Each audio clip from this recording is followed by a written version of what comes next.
Congratulations. You have $1 trillion. That's the message. It's from a man who signs himself Voss, and you have never heard of him. You open your bank on the phone. The fastest way to prove somebody is wasting your morning. It's there. More digits than the screen wants to hold. You count them twice. You laugh out loud, alone, in a room where the tap is dripping. You sit down on the floor. Then the phone buzzes again. The second message sets out the terms in short lines, the way a person writes who has written them before. The money is yours. Keep it, and an assassin has 7 days to kill you, starting the moment you accept. Send it back before midnight, and nobody comes. You read it 4 times. You put the phone face down, then pick it up again. You think about the shift you work tomorrow, then the one after that. The rent that went in late again. Your dog asleep by the radiator. The surgery the vet quoted at $4,000. The payment plan you asked about twice. You type one word and send it. Yes. You call the vet before the phone is back on the counter. The woman starts explaining the deposit, then stops. It has already landed. Then you spend an afternoon at the laptop, the way a man spends money he doesn't believe in yet. You offer 40% over asking on the building you rent in. Your dog gets a bed that costs more than a car. Then the doorbell goes. Nobody on the step. A box, plain brown, the size of a shoebox, square with the edge of the mat. Inside, a black band. Rubber, 1 buckle, a small light that isn't on yet. Under it, a card with 4 words. Wear it. 7 days. You turn it over. It weighs nothing, the buckle opening and shutting with one hand. Then you put it on your left wrist. It clicks, green. You still don't believe it. Not the way you would have to do anything about it. You hire a secretary that day. Her name is Anna, and her job is to read you the total at the end of every day. That night, you lock the back door, which you have not done in a year. You put a kitchen knife in the drawer beside the bed. That is the whole of your preparation for a man being paid to kill you. You go to bed at 11. At midnight, the phone lights the ceiling. Voss again. The 7 days have started. He is moving. Send the money back at any hour, and it stops wherever he is. The light on your wrist is green in the dark. You put your other hand over it. It comes through your fingers. You don't sleep again. At 1, you order cameras for the door. You pay a firm for 2 men and a car at the curb. By 4, they are there. You sit in the kitchen with the hall light on until the window goes gray. Day 1, 20 past 8. Nothing has happened in 8 hours, so you walk to the bakery on the corner because a man cannot sit in a kitchen forever. The 2 men come, 1 in front, 1 behind. You're outside with a paper bag when a man crosses the road toward you, not looking at the traffic. Dark coat, hands loose. You know before you know. His right hand comes out of his pocket, something short in it, low against his thigh, 6 feet. Your man in front puts a shoulder into him. They go down against a parked car. Somebody is screaming at somebody to call somebody. The man in the dark coat comes up fast. He looks at you once. Then he's through the crossing into the people. Neither of your men goes after him. Your man's forearm is open wrist to elbow. Get in the car, he tells you. Nothing was fired. Nobody shouted. 4 seconds on a street with 40 people, and almost nobody looked up from a phone. He was 6 feet away, and one of the 2 men you paid is bleeding into his sleeve. You call the firm that sent the 2 men and tell them it is not enough. They give you a name. Kessler does security for people with real problems. He fills your doorway an hour later and does not sit down. Shoulders like a man who carried other men out of places. You can't stay here. We move you tonight. Day 1, 11 at night. You come up the road in the armored car Kessler put you in. The estate is 90 minutes north, 14 acres, a wall that went up in one night because you paid for one night. The car goes through the gateway. You get out and press the control to shut it behind you. The gate doesn't move. You press it again. Nothing. Your first thought is him, already up here, ahead of you. You turn to the tree line. Nothing in it. A man in a vest opens the housing. The motor is there. The wires are not. The crew is booked for Thursday, 3 nights off.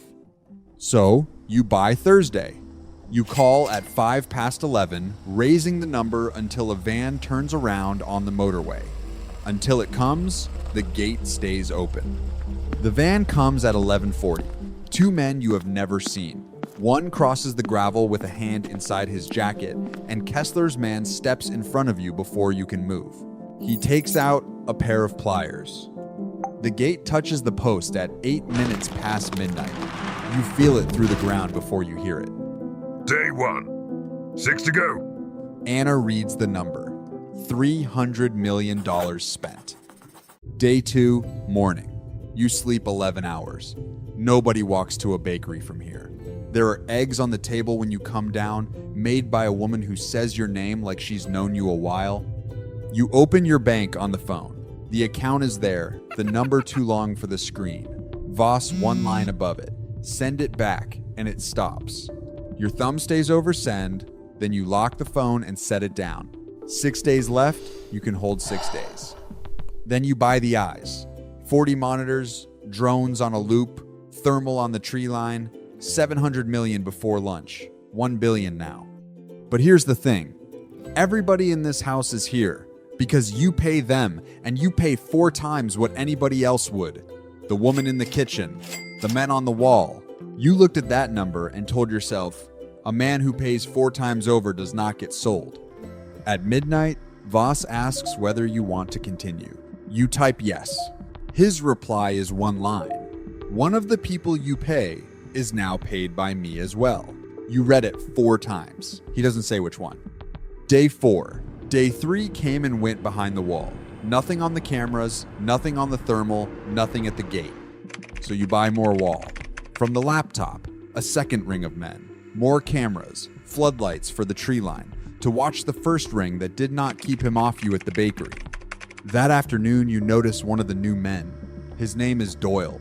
He stands wrong. He faces the wrong door. He watches you on monitor 9 instead of the road he was hired to watch. You tell Kessler. All of it this time. 40 screens black. The gate dead. The drones dropping out of the sky. 14 acres of wall. And none of it watching anything. Kessler has you on the floor behind the desk. The room is black. The screen's dead. Through the wall it starts. A shout. Cut short. Something heavy into the fence. The flat sound of men hitting each other in the dark. Close to the house. Closer than the wall you paid for. No shot. You wait for one the whole time. It does not come. 90 seconds. Then, the standby power catches and the screens come up sharp. Monitor 9 catches him. First time you have seen his face on a screen and not across a street. He is walking away, not running, into the dark past the tree line. And you see why he has time. Doyle is between him and your men, hands up, saying something, standing in their way, not fighting, stalling. Your men go around him, and by the time they are past, the man in the dark coat is gone. They did not hold him. They cost him a night. One of your own held the door open. Kessler does not wait for morning. You are in the armored car before the standby power is steady, down the drive, out through the gate. It hangs open, dead, the way it went when the power did. The way he came in, he talks while he drives. Every man you paid this week left something behind. The builders know where the wall is weak. The men on the gate know the codes. Doyle was signed off by somebody already on your payroll. The tracker on your wrist tells him where you are. That was always going to happen, but every man you hire is a way in, and some of them already work for him.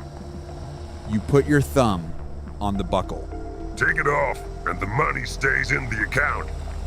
He still comes. It only tells him where. It was never what started it. You take your thumb off the buckle.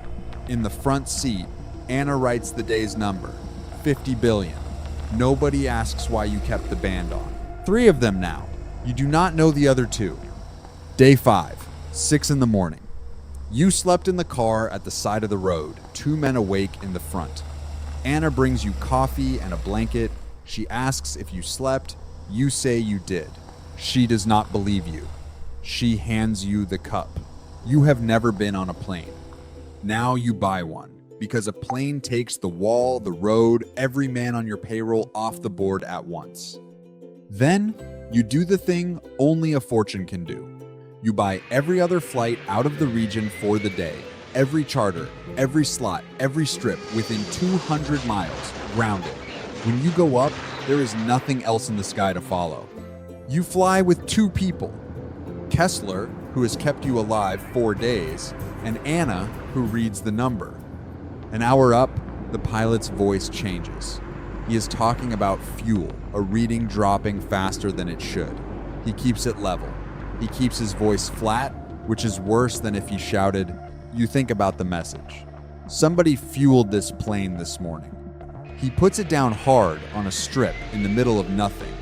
There is a second plane waiting on it, fueled, crew by the stairs, because a man with your money does not travel with one of anything.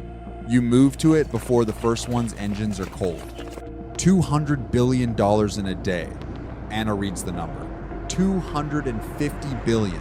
At midnight, the same question. You type yes. 4 people you pay are now paid by him, and you do not know their faces. Day 6. The second plane comes down where the road runs out, in a country that doesn't ask what your money is for. A room inside a mountain is worth $400 million. You pay $700 billion. You are not paying for the room. You are paying for the room today. $400 million buys it in 11 months, with permits and a man who wants your face. $700 billion buys it sealed by 4 this afternoon. Every dollar over the $400 million is time, the one thing you cannot make more of. 2 doors, 30 inches of steel. 11 men carry the last of the equipment in. The door seals behind them at 4. For the first time in 6 days, there is no road in, no wall to watch, no gate that can fail. Anna sets up in the corner with her pad. You sit. Somewhere 90 minutes north, there is a dog in a bed that costs more than a car. In a house with the gate shut, fed by a woman you pay 4 times over. You took the money for him. You have not seen him in 5 days. Anna reads the number. 950 billion spent, 50 billion left. 50 billion. You catch yourself spending it in your head. An island with nobody else on it. A boat you never bring back. A house on the far side of the world with your name on nothing.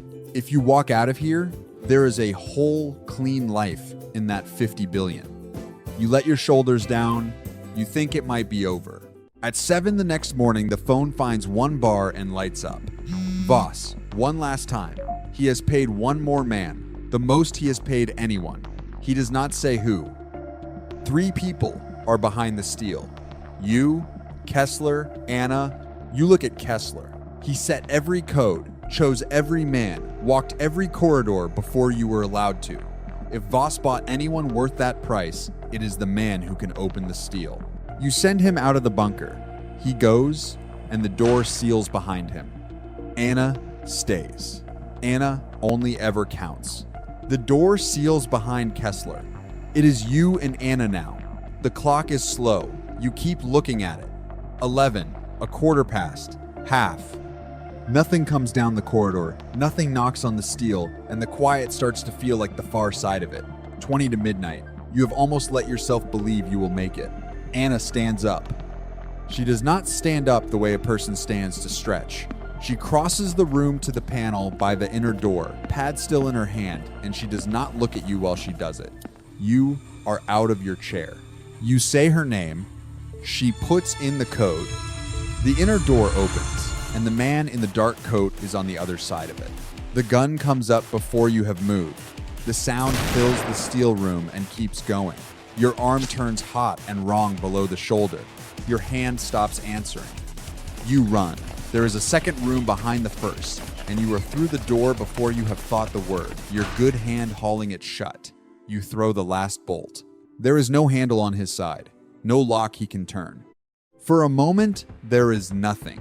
You stand with your back to the far wall, blood running off your fingers, listening. Then, a point of light appears at the edge of the door. White, hard, too bright to look at. A thin sound comes with it, a smell of hot metal. A line of molten steel starting to run down the seam where the door meets the frame. He is cutting through. 30 inches of steel is only thick if you cannot get through it, and he is getting through it. The light crawls down the seam, a quarter of the way, half. There is nothing between you and it but the width of a small room. The cut keeps coming, 3/4 down, almost to the floor, almost a door hanging on nothing. Then it stops, ruined, watching a door 3/4 cut and no longer being cut. The quiet is worse than the light was. Your phone lights up in your pocket. Voss, one line. Congratulations, you kept it. The 7 days are over. When you get the outer door open, there is no one in the corridor. No dark coat, no Anna. The panel is lit where she left it, the code's still good. She has gone into a mountain full of doors you paid to have built, and you never see her again. You spent $1 trillion so that nobody could be bought. The only one who never asked you for a raise is the one who opened the door. If you want to see more stories like this one, check out our last video on The Last Exorcist Alive. Click on it and we'll see you in the next one.